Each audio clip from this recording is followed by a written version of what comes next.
Other. right. I always mark other. Take a guess. Figure it out.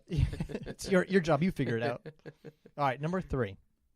Recently, D'Arian Toles came home to his apartment to find Hillary Brooke Mueller blocking the front door. She insisted to see his ID to prove he lived there. Toles refused. He used his fob key to enter, and Mueller followed him to his apartment. After he entered his apartment, she called the police. Toles recorded the incident, posted it online, and Mueller was quickly called Key Fob Kelly. Others have had similar fates. Which of the following, however, is not a real nickname given? So I'm going to give you 4. Darn it. I thought it was going to be another question because I was like, I got this one. I know all the facts of this one. But Right. the nicknames, I might not be so sure. Yeah, which one of these is not a nickname given? This is a good question. All right. Is it A, Barbecue Becky? Oh, no, she's definitely one. B, Corner Store Caroline? I don't know. C, Is that one? Porta John Pamela? Porta John Pamela. Or D, Golf Cart Gail? It's C. So you say C? I think it's C. I've never heard golf cart Gale, but I think I heard about a story about somebody following somebody on a golf course. I think it's C. I know B? I know A and B are for sure. Barbecue Becky Oh, and Corner Store Caroline. Yeah. Porta I John didn't- Pamela Corner Store and Caroline. Golf Cart Gail. That one's pretty funny. I feel like it's That C. story, yeah. What do you guys say? All right. We're doing this as team, so yeah, we're going with. I'm going with D. I'm breaking the. Okay. I'm going with It might be D. I don't know. Okay. The answer is C. Woo! And for the first time, we have all 3 right. Boom. And Rico, did you go with C as well? Yes. I think it's it. So you tied for first. All right. That's because you Because I picked all my copy. answers. Good job. Good job, Rico. Yeah. All right. So you know a lot of these stories. All right. Tell the story about Key Fob Kelly. Key Fob Kelly. Wow. I'm not a fan of Key Fob Kelly. So I don't know their names exactly. Her name is Hillary Brooke Mueller. So we're just going to go with Hillary. And I'm very sad because she's a black husband and he did not teach her the ways to interact with people of color. But and what was the guy's name? Tobias? D'Arian Toles. D'Arian. Yeah. Okay, D'Arian. I'm going to forget their names because I'm bad with names. Anyway, Key Fob Kelly, or whatever we're calling her, she apparently was walking her dog or letting her dog handle the business by the front of the building. And this guy, he walks up to the building. He lives there. So he wants to walk into the building. And she's like, hey, do you live here? And he's like, pretty much like, girl, get out of my face. Right? He didn't say, girl, get out of my face, but it was one of those, leave me alone. But she was very adamant. She was like, I really, really, do you live here? Let me see your key fob.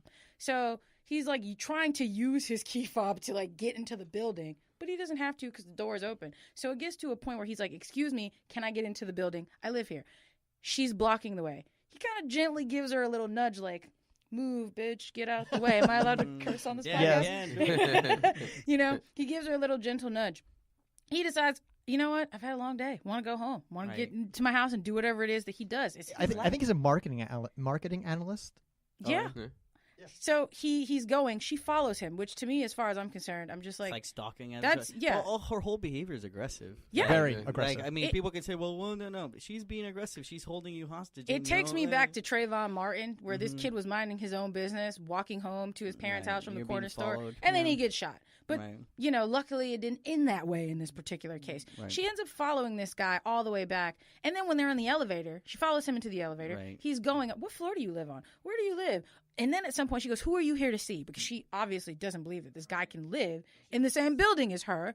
So she gets in the, oh, well, if you're my neighbor, I would like to meet you so we can be neighborly. And he's like, I don't want to have. Yeah, this that's I don't want to I be think here. we can be friends. I'm now good. that I you did this. don't think we Yeah. can I be don't need friends to know now. you.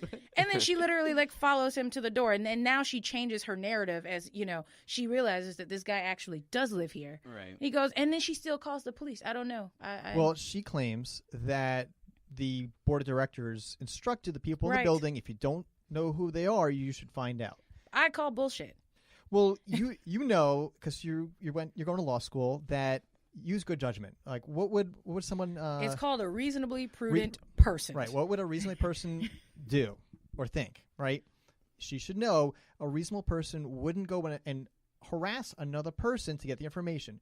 At some point, when this guy didn't want to share his information, she should have said, all right, let me go call the cops. If she felt threatened, she should have called the police and had it dealt with there. She intervened. And that's a lot of these stories, the people intervene above and beyond what they should. A reasonable person who lives in an apartment building also doesn't know all of their Everybody. neighbors. Yeah. That's right. What So kind of just person are because you? I don't recognize who you are, as a reasonable person, I'm not going to assume because you walk into the building that you don't live in the building. Right. I don't know. So it makes me think, what was in your mind?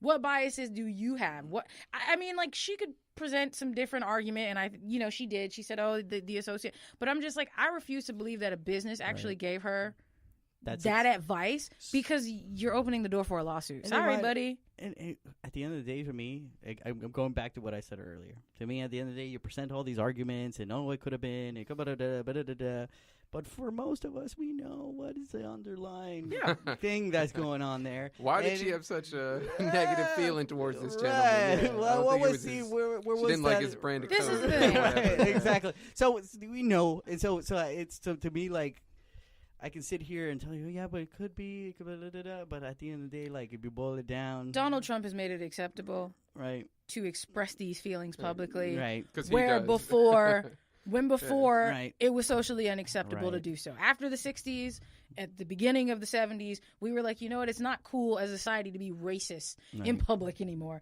And Donald Trump has brought that back, and that's what you see now with all of these cases. Right. You know? Well, so you guys were not sure about the golf cart gale. You said you kind of heard of it. I feel like that's the one. Was that the one with the lawyers? No, this that wasn't. This is actually from Florida. That doesn't surprise me.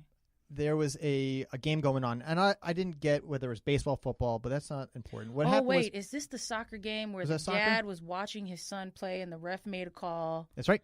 That's right. And the kid was getting upset in the game, and the dad was yelling to his son, "No, son, the ref made a good call. Yes. Like, calm down, chill out. You're getting too worked up."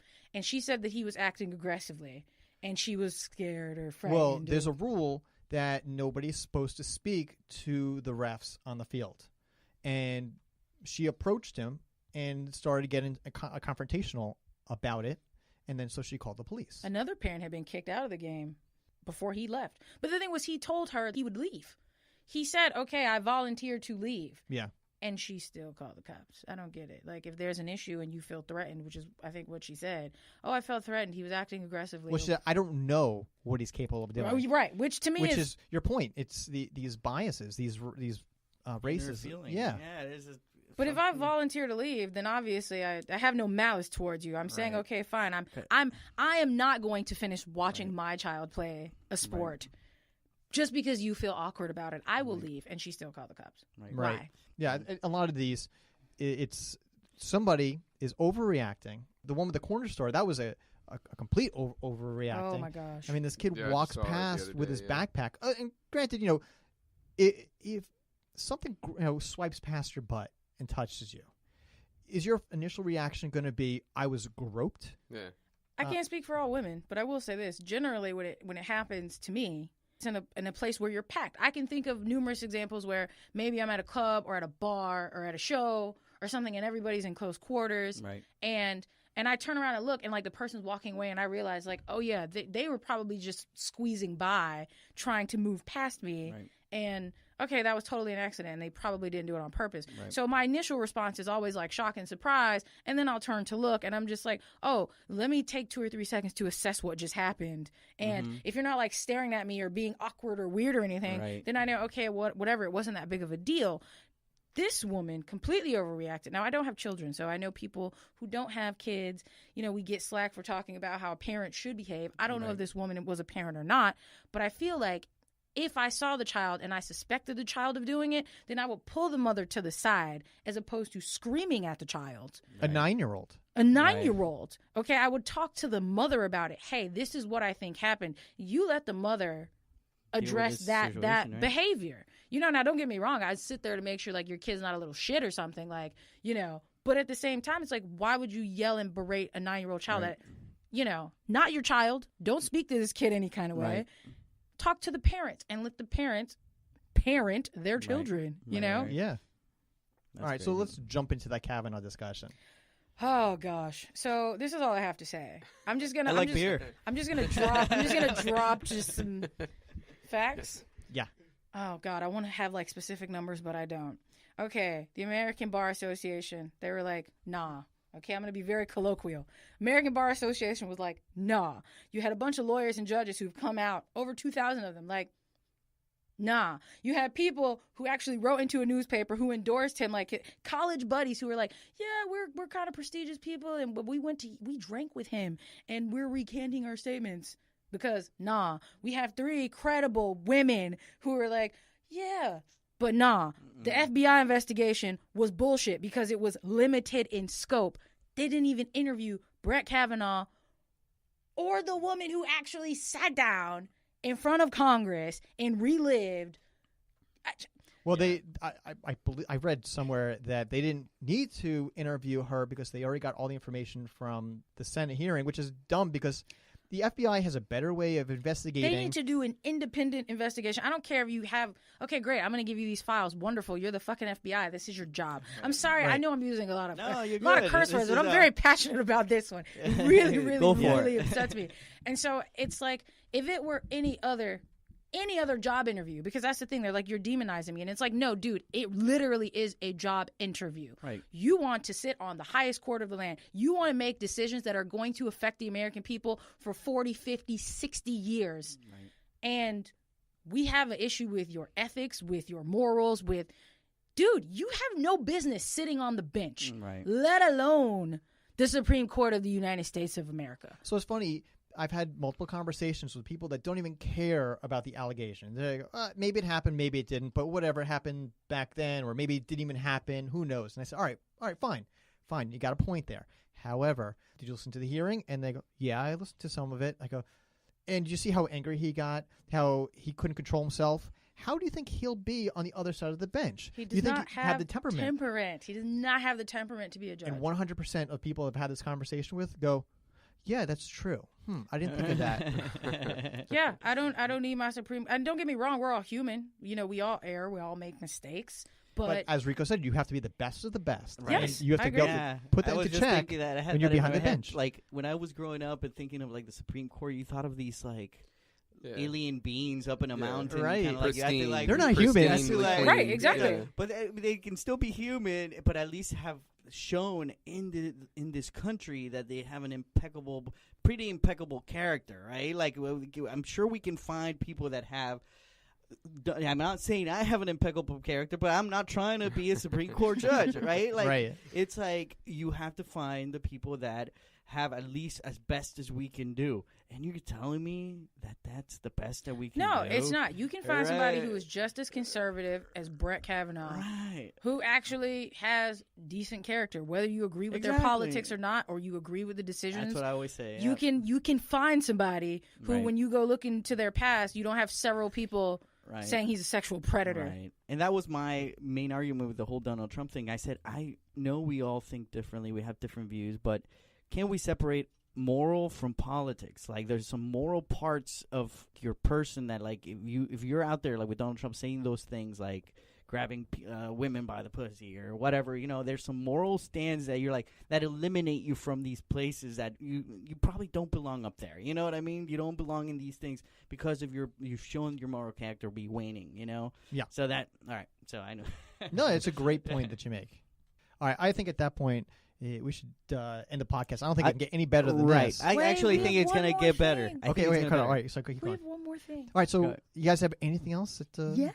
Okay. We have a gift for you guys. Oh, thank you. I was going to say we need to do this again. I think we didn't get enough, and if enough done, I think we got more to talk about, so we're definitely going to do a part 2 to this. So. They might be the wrong size. In the event that they are. That's awesome. Thank you very much. All right. I wanted one of these. You're kind of giving Enslave the Robot some free advertisement. Yeah. But I will absolutely. What's this? That one's you. This one's Thank you. So when is the next Enslave the Robot show? We're waiting on Jordan to come back, but 2019. Yeah, it's 2019. gonna be next year. Yeah. And back up, coming. I have a new band. So we're going to do another show. Then I'm going to forget when we. I'm sorry, but no, we forget that we played together. Yeah. No, I have I'm really excited. I'm old, so I forget things. I'm excited for the next show. I used to see James like pretty much every show. We played some shows, saw each other at some shows, and it was like a constant thing. We're like.